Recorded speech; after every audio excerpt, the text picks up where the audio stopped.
नमो रहंतारं नमो सिद्धारं नमो आयर्यालं नमो वज्रायालं नमो लोये सर्वसाहुरं शुद्धात्मानमेकान्तं साधुमुक्तं मङ्गलम् वन्दे सन्दष्टसिद्ध्यर्थं सन्दष्ट्यर्थप्रकाशकम् मङ्गलं भगवान् वीरो मङ्गलं गौतम गणेश मंगलम कुंद कुंदाद्यो जैन धर्मोष्ठमंगलम ये झायाछाणितहे कम कगनकटहे दक्षिणरंजनानमय परमपुरे नमस्मे साराय स्वानुभूत्याचकास्ते सुस्वभावाय भावाय सर्वभावान् करत्रे ये शेषकर्म फलसंन्यसनान् ममैवम्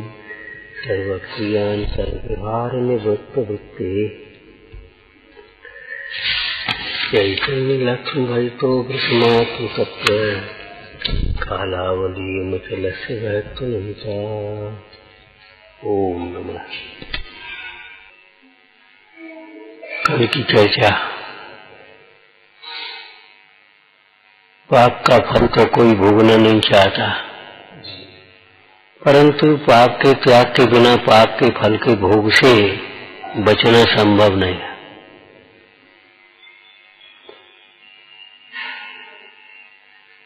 भावना योग्य पुरुषार्थ से सफल होती है। अकेली भावना भावना भावना ऐसे नहीं होता।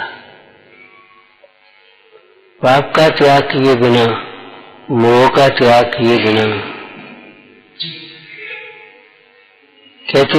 कैसे बच सकते हैं पाप के फल से।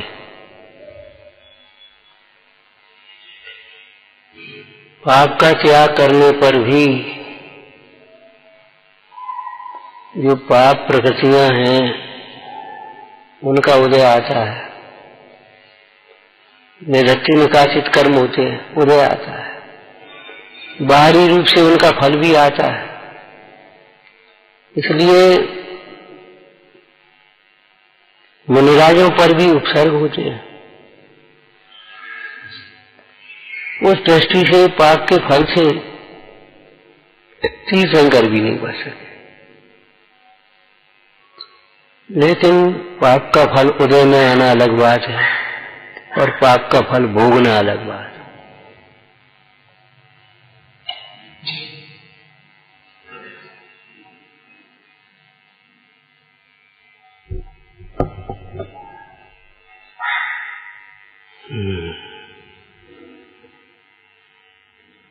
पाप का फल भोगा तब जाता है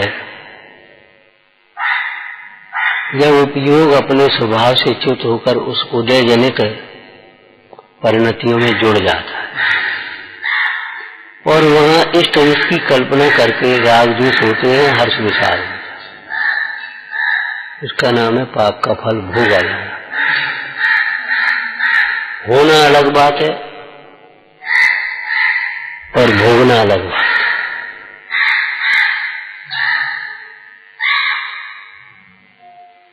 क्या बढ़िया मार्केट है। भोग लिया उसमें इष्ट की कल्पना करके हर्ष विचार।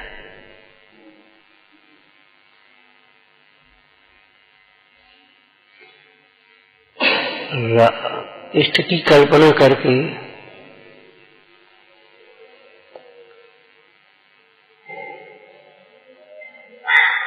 हर्षित होना भी भोगना है और अनिष्ट की कल्पना करके दुखी होना भी भोगना है। विकार को आगे बैठ गया, ये भी भोगना है। भैया बहुत अच्छा, क्या बढ़िया, आगे बहुत अच्छा हुआ, ये भी भोगना है। इष्ट की कल्पना करके हर्षित होना यह भी भोगना है और अनिष्ट की कल्पना करके दुखी होना ये भी भोगना।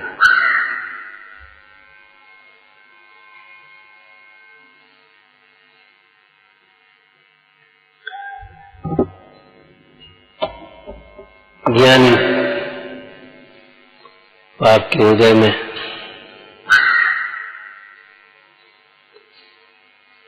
ज्ञाता ही रहती है।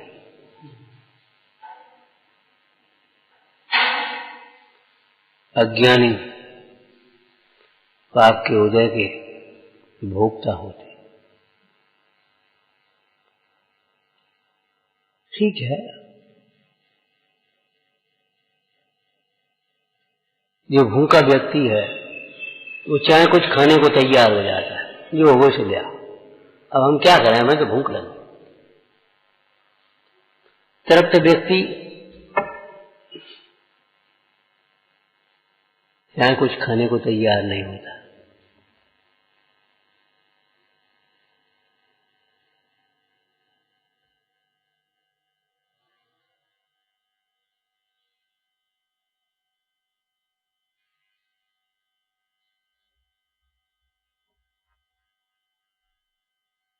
खाने लायक भी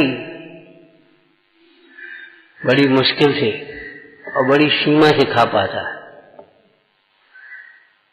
अति आग्रह होने पर भी, सहज मिलने पर भी।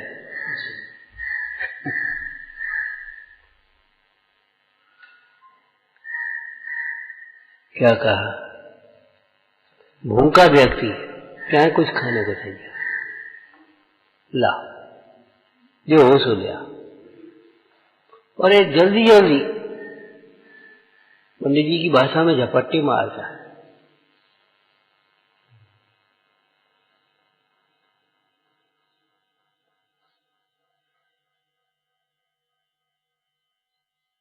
भाई हम कर नहीं पाते, ये हमारी व्यवस्था नहीं है।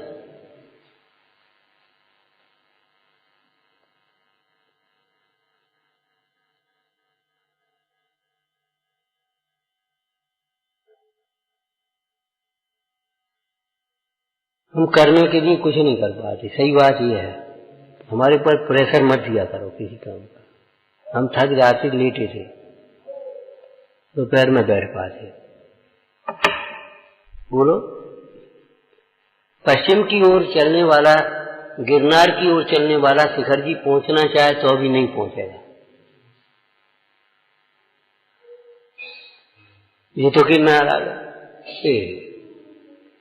ये तो भिंड आ गई, हम तो अमन जा रहे थे। अरे तो तुम उस रोड पे चले, वो हम बातों में ध्यान नहीं रहा। ध्यान नहीं रहा इससे क्या मतलब? वस्तु हमारे विकल्पों को स्वीकार नहीं करती। परिणमन अलग है, वस्तु का स्वरूप अलग है। सहने को तैयार नहीं यदि अपने पापों का परिणाम, त्याग उन्हें दृढ़ होकर।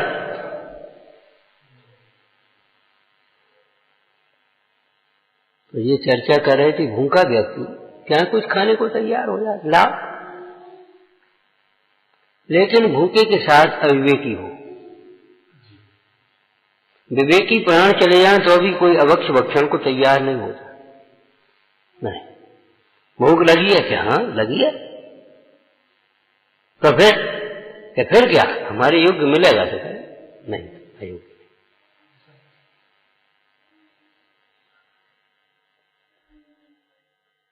लेकिन तृप्त व्यक्ति सहज भोजन मिले, शुद्ध भोजन मिले, बड़ी आदर से, नवदा भक्ति से मुनराज की अपेक्षा माने, तो भी वह उसे नहीं भोगते। ऐसे ज्ञानी जीव पुण्य के उदय से मिलने वाले लोक निंद नहीं, लोक में प्रशंसनीय,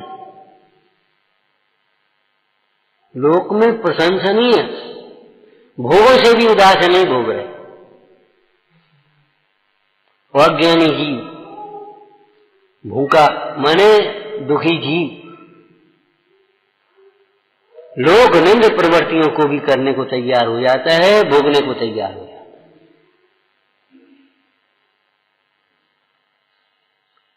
अवक्ष भक्षण को तैयार हो जाता है, चोरी का, अन्याय का धन लेने को तैयार हो जाता है, पर स्त्री संबंधी भी उसको त्याग नहीं कर पाता,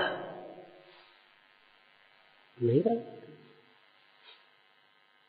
संकल्प भी, हिंसा भी नहीं छोड़ पाता, त्यागने योग्य को भी नहीं छोड़ पाता, त्याग कर पाता, छोड़ने योग्य भी नहीं छूट पाता। और आत्म स्वभाव के आश्रय से छोड़ने योग्य भाव दीपिका की भाषा में कितने प्रकार के कहे। एक लोकनिंद, चलो दो ही कह लो, एक धर्मनिंद, राजनिंद, राजदंडनी, लोकदंडनी और धर्मदंडनी, ऐसे है ना। बहुत से कार्य ऐसे हैं जिनके राजा भी दंड देता है, वैधानिक रूप से भी। बहुत से अपनी समाज में निम्न माने जाते हैं, और बहुत से समाज में भी जो जितना करता है करते, कोई बात नहीं, लेकिन धर्म उसे निषेध करता है, धर्म नहीं। तो अज्ञानी मोही जी, कसाय की तीव्रता वाला जी, लोकनिंद और समाज निंद भी नहीं छोड़ पाता, राजदंड नहीं और लोक निंदनीय पापों को भी नहीं छोड़ पाता। धर्मनिंद की बात तो कौन करे। यहां तो ये कहते लोक में प्रशंसनीय उत्तम भोग, उन भोगों को भी ज्ञानी नहीं होता। केवल ज्ञानी मात्र समोषण की विभूति को मात्र जानते ही है, मुनिराज भी मात्र जानते ही है, जाता ही रहते हैं मुख्य रूप से। लेकिन सम्यक दृष्टि, सम्यक ज्ञानी श्रावक भी आसक्त नहीं होते, रचते पचते नहीं, उनमें मगन नहीं होते, अपने लक्ष्य को नहीं भूल जाते। बच्चा जहां निकले, जहां तमाशा हो रहा वहीं खड़ा हो जाए, वहीं वो काम ही भूल जाएगा। और आप भी निकले तो देखेंगे तो, और फिर जल्दी चलो भाई कहाँ, अरे वहां पहुंचे, अटकते नहीं। प्रवचन सार की टीका में बहुत सुंदर चर्चा है। दुख ही परावलंबन करता है, दुखी जीव ही पर का अवलंबन करता है।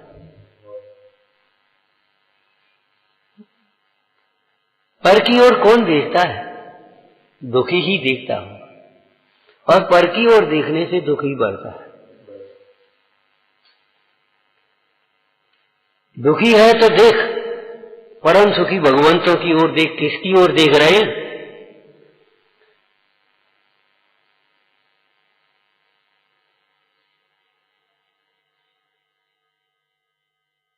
दुख दूर करने के लिए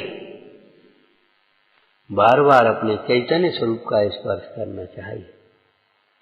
चैतन्य स्वरूप की ओर देखने से दुख दूर होता है, पर की ओर देखने से दुख होता है। और दुख से परावलंबन फिर करता जाए, यह अज्ञान भाव है, और परावलंबन से दुख बढ़ता जाए, इसी का नाम संसार संतति है। यही संसार कर रहा है।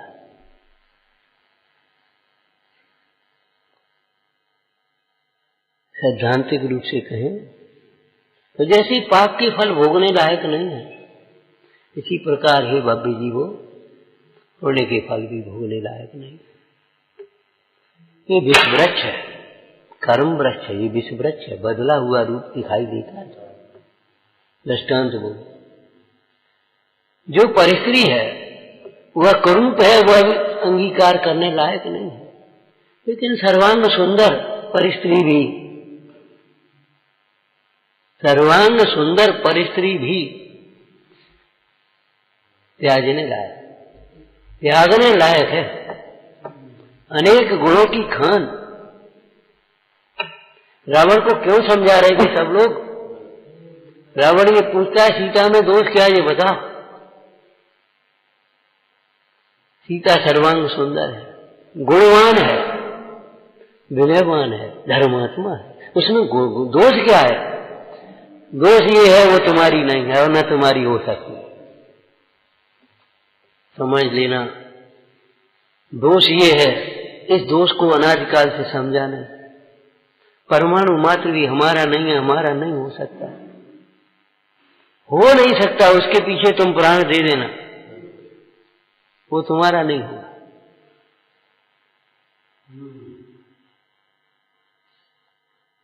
और इसी समय सार जी की टीका में अमृतचंद स्वामी क्या कहते हैं, मैं जानता हूं ये परद्रव्य है, फिर भी मैं भोगता हूं। दादागिरी है तेरी। ये भैया ये कहां ले जा रहे, हमको मालूम है तुम्हारी है, हम ले जा रहे। ये दादागिरी है तुम्हारी। ये भैया ये अभक्ष है, हम जानते हैं, लेकिन हम क्या करें बता, हम तो खाएंगे। बता ये क्या है।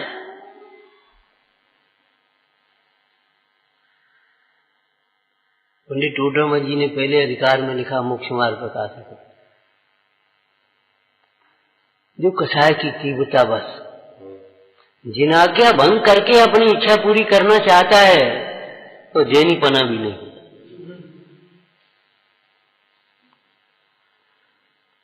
लाइनें तो आपको याद है लेकिन उनका प्रयोग नहीं याद।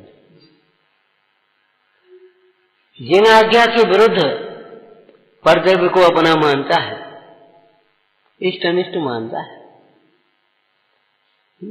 जिन आज्ञा में जो हे कहे उन्हें उपादेय मानता है रागादिक भावों को, जिन आज्ञा में संसार में दुख कहा है वहां सुख की कल्पना करता है। ठीक है, जिन आज्ञा केवल इतनी ही नहीं है, जिन आज्ञा और भी है, अधूरी आज्ञा नहीं होती। बेटा जाओ वहां चले जाओ, इतनी आज्ञा नहीं है। सुनो, 2 जोड़ी कपड़े रख लेना, जरा नाश्ता भी रख लेना, और वहां रात हो जाए तो वहां रुक जाना, कोई तकलीफ हो तो फोन कर देना। वो सारी बातें बताता है। जिन आज्ञा इतनी नहीं, आत्मा अनाहारी है। अनाहारी है ये तो जिन आज्ञा है ही, स्वरूप है, लेकिन जब अनाहारी न रह सके तो कैसा आहार करना ये भी जिन आज्ञा में है।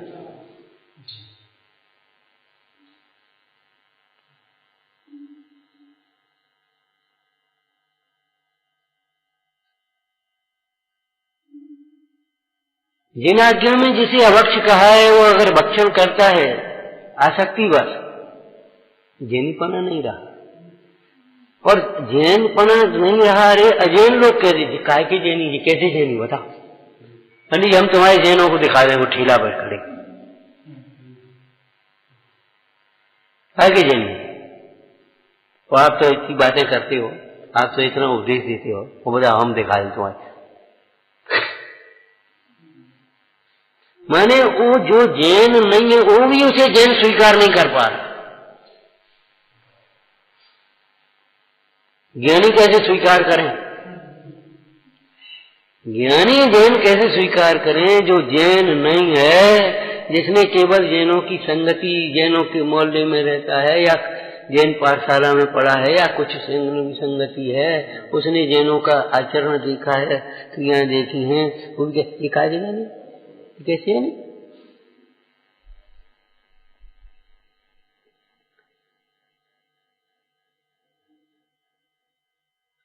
भाई ये पुण्य का फल है पुण्य का फल, हम कब कहते नहीं है।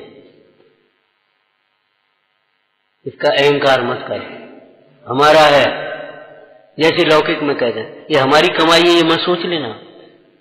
करोड़ों कमाने वाले पुण्य का उदय न हो, एक छदाम नहीं कमा पाते, सब कमा देते। दृष्टांत बोलो पड़ा हुआ। अनाड़ी जौहरी ने जो कमाया था पूरा एक्सपीरियंस हो गया जीवन का और सब गमा दिया। अब अंतिम समय है, हम 2 लाल सौंप रहे तुम्हें। ये कहका रहे 2 लाल, 1 लाल है और 2 लाल बता रहे। बुढ़ापे में बुद्धि विकृत हो गई। अरे ऐसे मत कहो, अभी तुम ठीक हो जाओगे, तुम्हारे अब ठीक है जो कुछ है, तो आयु काल नजदीक है, अब ये देह नहीं रहेगी। और ऐसे क्यों सोचते, अभी तुम खूब व्यापार करो। ठीक है, गांव से आए थे, कैसे आए थे और कैसे हमने कमाया, मिट्टी छुई से सोना हुआ, लेकिन वही अपने पास ही चला गया। अब 2 लाल सौंप रहे, फिर वही बात 2 लाल। चलो ठीक है, नमस्कार मन सुना और क्या करें आप। आपको कल एक बात कही थी कि परसों कही थी, धर्म पाप के उदय में भी शरण होता है और धन परिवार पुण्य के उदय में भी शरण नहीं होता। शरीर का बल बाह्य सामग्री पुण्य के उदय में भी शरण नहीं हो सकता। क्या करेगी वो सामग्री जो तुम्हारे भीतर प्रवेश नहीं कर सकती। युधिष्ठिर, भीम, नकुल, सहदेव ऐसे योद्धा जब चक्रव्यूह में प्रवेश ही नहीं कर सकते तो अभिमन्यु की क्या करें क्या होता। ऐसे ये बड़े बड़े हैं, चाहे वो देवी देवता हो, चाहे बाहर का चेतन अचेतन परिग्रह भोग संयोग हो, कोई बात नहीं। जब वे मतलब तेरे भीतर प्रवेश नहीं करते, तेरे से न्यारे कैसे करेगा बता। भोक्ता भोग्य अभेद वेदक भाव अभेद होते हैं। जो तेरे से भिन्न है उसे नहीं भोग सकता। और नहीं तो खड़े हो जाओ, लड्डू हम आपको देते हैं, आप आस्वादन करके बताओ। ये मुंह में नहीं रखने चाहिए। थाली में रखे हुए लड्डू का स्वाद लेकर के बता, हाथ में रखे हुए लड्डू का स्वाद बता। चौकी पर रख लो सामने चांदी की थाली में और हाथ जोड़ करके आप स्वाद लेके बता। कोई विधि नहीं, कोई विधि नहीं। जब तक उसका सन्निकर्ष नहीं आएगा, मने जिज्ञा से नहीं छुएगा, तब तक वो स्वाद नहीं आएगा। ये तो इंद्रिय ज्ञान का दृष्टांत है। कैसी भोगो?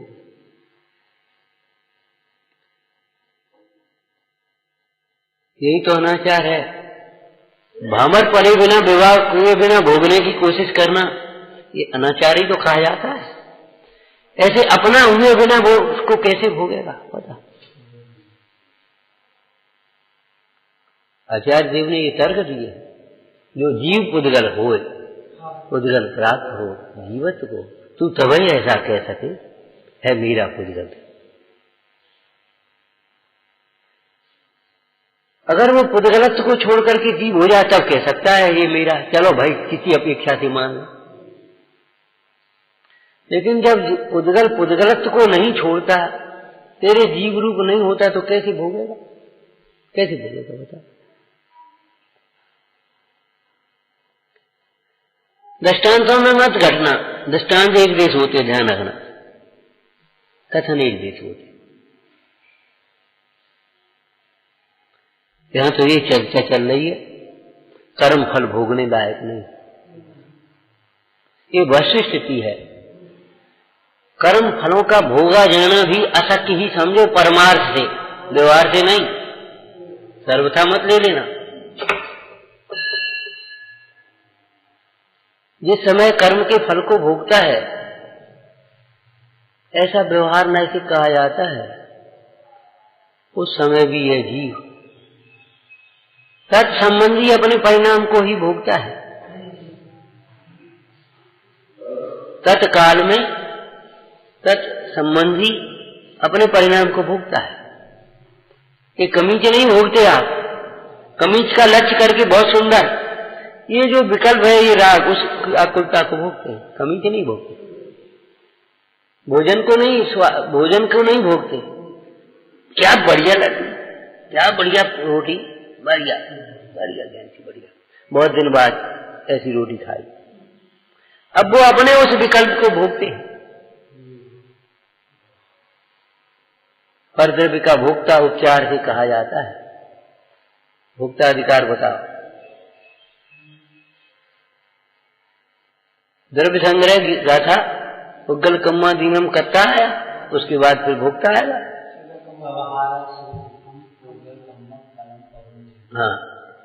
हाँ बोलो आदि लाइन का अर्थ करो। आत्मा व्यवहार में भोक्ता, समझ में आया? हाँ फिर लाइन दोहरा। व्यवहारा से दुखम उग्गल कम्म फलम पवंजेति। हाँ, व्यवहारा सो दुखम उग्गल कम्म फलम पवंजेति। हाँ आगे बोलो। अतः निश्चय चेतन भावम हुआ। हाँ निश्चय ऐसे अपने चेतन भाव को, चिद विकार और चिद विलास दो प्रकार के चेतन भाव हैं। रागादिक विकारी भाव विचिद विकार कहलाते हैं और ज्ञानादिक भाव वो चिद विलास कहलाते हैं। भोग विलास कहलाते हैं लौकिक में भी, रोग विलास तो नहीं कहलाते। रोग विलास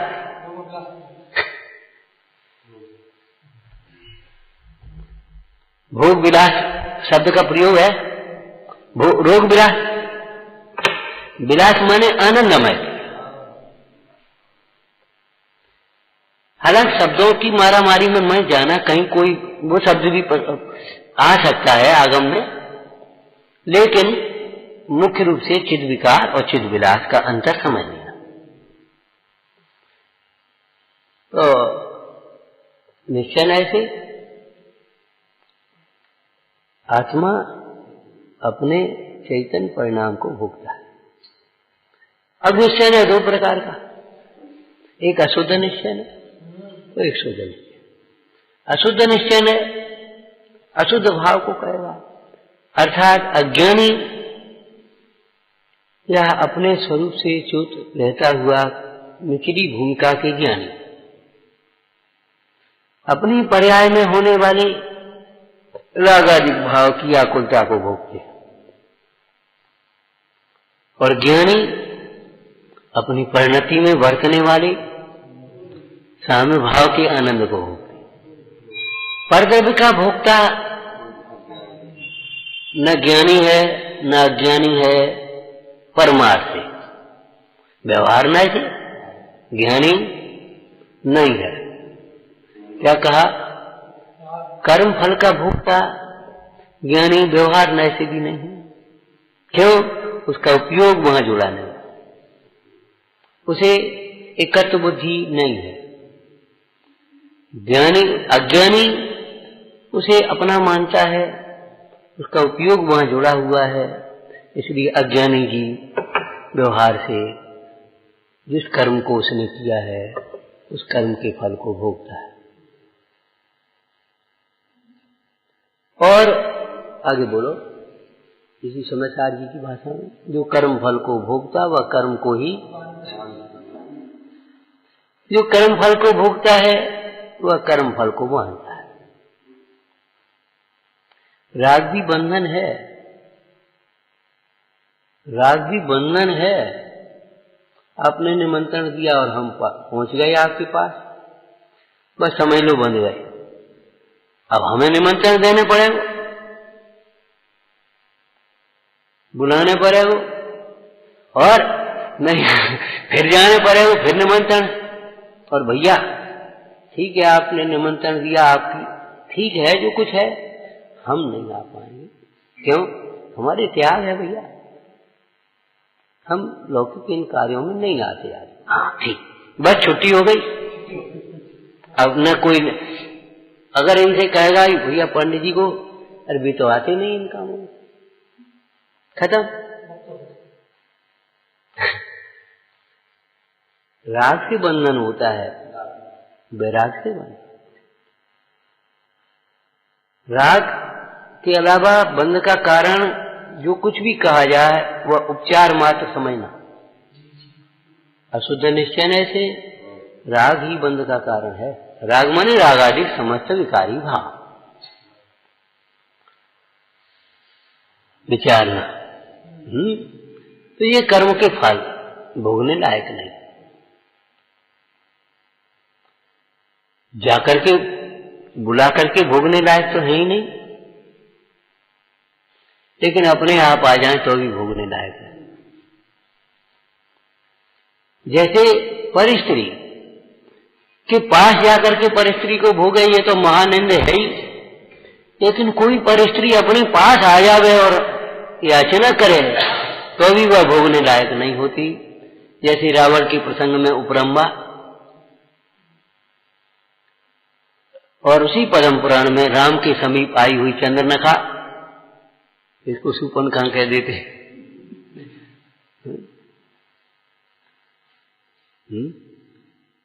बोलो, अंगीकार तो नहीं किया, भोगा तो नहीं। जैसे दूसरे का धन दूसरे के घर में से उठा लाए ये तो डकैती है, चोरी है। वो तो दूसरे का धन दूसरे की जेब में से, दूसरे के धन घर में से उठाने लायक तो है ही नहीं। लेकिन वे दे आए, भैया भैया ये रख लेना हमारा थैला, रख दो। अरे नहीं, भीतर रख दो। कहे उसमें नोट है या सोना है, जो कुछ भी है भीतर रख दिया। वो अभी ग्रहण करने लायक नहीं। अब आया वो भैया हमारा वो थैला, कौन का थैला, कब धर गए, हमें क्या मालूम, और हमारे घर में रखा है, हमारा है, तुम्हारा कहां से आ गया। सरासर चोरी है, बेईमानी है। दूसरे का धन दूसरे के घर में जाकर भोगने लायक तो है ही नहीं, ग्रहण करने लायक है ही नहीं। लेकिन दूसरे का धन सहज प्राप्त आ जाए, अपने घर में बैठे या घर बैठे। एक दृष्टांत यहां भी आ गया, शास्त्र में भी, इसमें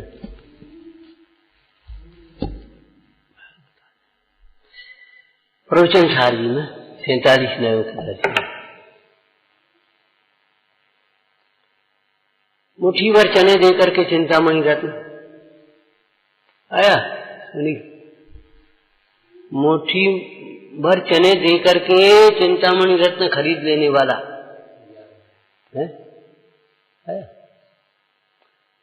जब हमने पढ़ा तो हमने सोचा ठीक है, दृष्टांत की जगह ठीक है, कोई दिक्कत नहीं है, लेकिन ये तो ठगाई है। अरे सामने वाला नहीं जानता, जब हमने दिखा इस घटना को किसी कहानी में, तो हमने उसको बदला, दूसरे ढंग से दिखा। ये नहीं, यहां के आधार से नहीं, दूसरी कहानी। एक व्यक्ति जंगल में झोपड़ी में रह रहा, उसे कोई मिल गया रत्न, बच्चा खेल रहा जहरी पर उस रत्न से, चलो खेलता रहेगा। थोड़ा सा उजाला होता है इसका, अंधेरे में ने कहा लाइट होगी, नाइट बल्ब तो काम करेगा ही, कोई बात नहीं। थोड़ी देर बाद उधर से एक जौहरी निकला, उसने देखा, अच्छा क्यों रे, ये पत्थर बेचेगा, पत्थर का, रत्न नहीं का।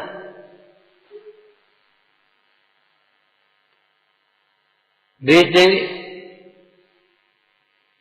तो ले 20 रुपए ले ले। उसने वो का सोचा तो जी 20 रुपया भी मिल सकते इसके, लेकिन जब उसने 20 का चौंका, बोले सुनो 20 नहीं, वो भी 50 लेंगे, 50 से कम नहीं देंगे तो। अब उसने लोभी में झटका लटका दिया, अरे भाई 30 ले ले, 35 ले ले, 40 ले ले।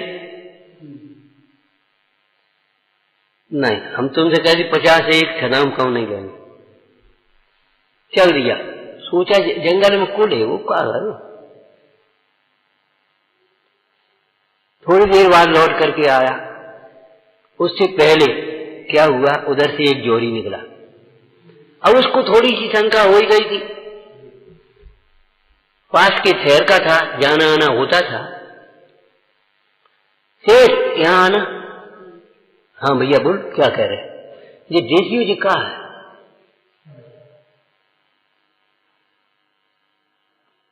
वे 40 रुपये दे रहे थे, हम तो कहीं 50 1 रुपये कम नहीं देंगे।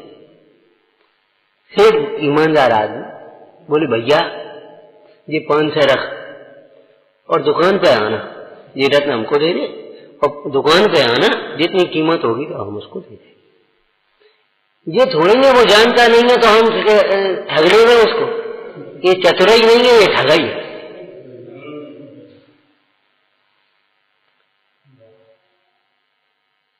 अब वो लौट करके आया, अरे भैया तो 45 ले रहे, काय को मरो जा रहा हो। सेठ वो तो बिक गओ, कितने में, 500 ले गए। 500, 1000 को रत्न 500 में दे रहा हूं, कि हम तो जानता नहीं थे, और तुम तो जानते तो तुम तो 50 में नहीं दो।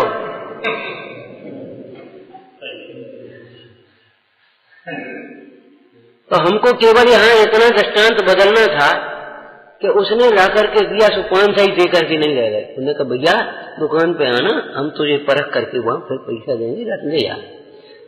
तो उसने जाकर के वहां परखा और उसकी कीमत दी।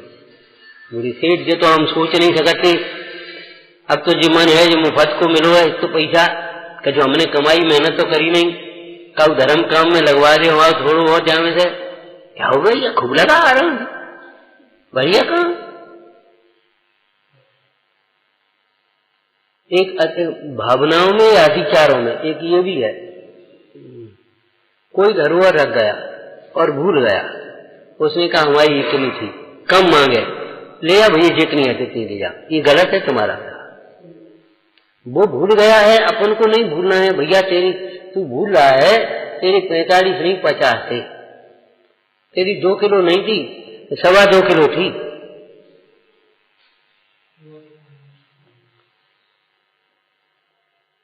लोक व्यवहार में भी इसका बहुत प्रभाव होता है। अपने को बड़ा एक शांति और एक निश्चिंतता मिलती है, उसका फल मिलता है। जी बता रहे दुकान पे जब बैठती थी लड़का, तो माल आए कभी ज्यादा आया तो जी वापिस पहुंचा देते, अब कम हो जाए ज्यादा आ सकता है तो कम भी आ सकता है, तो जी गए भैया वो कम निकला उसमें, और 2-4 लोग भी खड़े हैं उनका भी कम, तो इनको वापिस कर देता था और उनको नहीं करता था। बोले इनको तुमने इन्हें कई कम है तो तुमने दे दिया उसको, और हमें क्यों नहीं दे रहे, कि उनकी बात अलग है, वे ज्यादा होता तो वापिस भी पहुंचा दिया, तुम जब कम होता तो आके खड़े हो जाते हो, क्यों भाई जब कम निकलेगा तो कभी ज्यादा भी होता होगा निश्चित है। बोलो ज्यादा ये कभी नहीं आए, तुम ये ज्यादा हो गया सो ले ले, कम आ गया सो लेने आ जाते हो।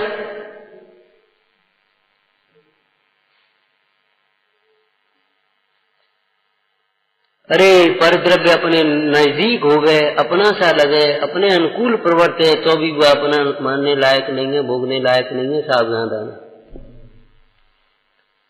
हमारे ज्ञानी जनों ने पुण्य के उदय की अनुकूलताएं, समस्त अनुकूलताएं रहते हुए ही वहां से विरक्त होकर के आत्म कल्याण किया है। ये नहीं है कि प्रतिकूलता है गुस्सा से घर निकल छोड़ा है। तुम एक भी हमारी बात नहीं मानते, हम जे जा रहे, ऐसे नहीं, सब बात मानते तो भी हम जा रहे। क्यों? अब हमें समाधि करना है भैया, जितने दिन हमारा तुम्हारा योग था, अब हम अपनी समाधि करेंगे। अब क्या बात है, हमसे कुछ गलती होगी? गलती की बात नहीं है। वैराग्य में पराया दोष नहीं देखा जाता, ज्ञान में पराया दोष नहीं दिखता। जिसे पराया दोष दिखता है वह ज्ञानी होने का पात्र भी नहीं आ। तो ये कर्म फल भोगने से वृत्ति निश्चल होती है, और ऐसी निश्चल वृत्ति ही मुक्ति का मार्ग है। विचारना सजानंदी अविनाश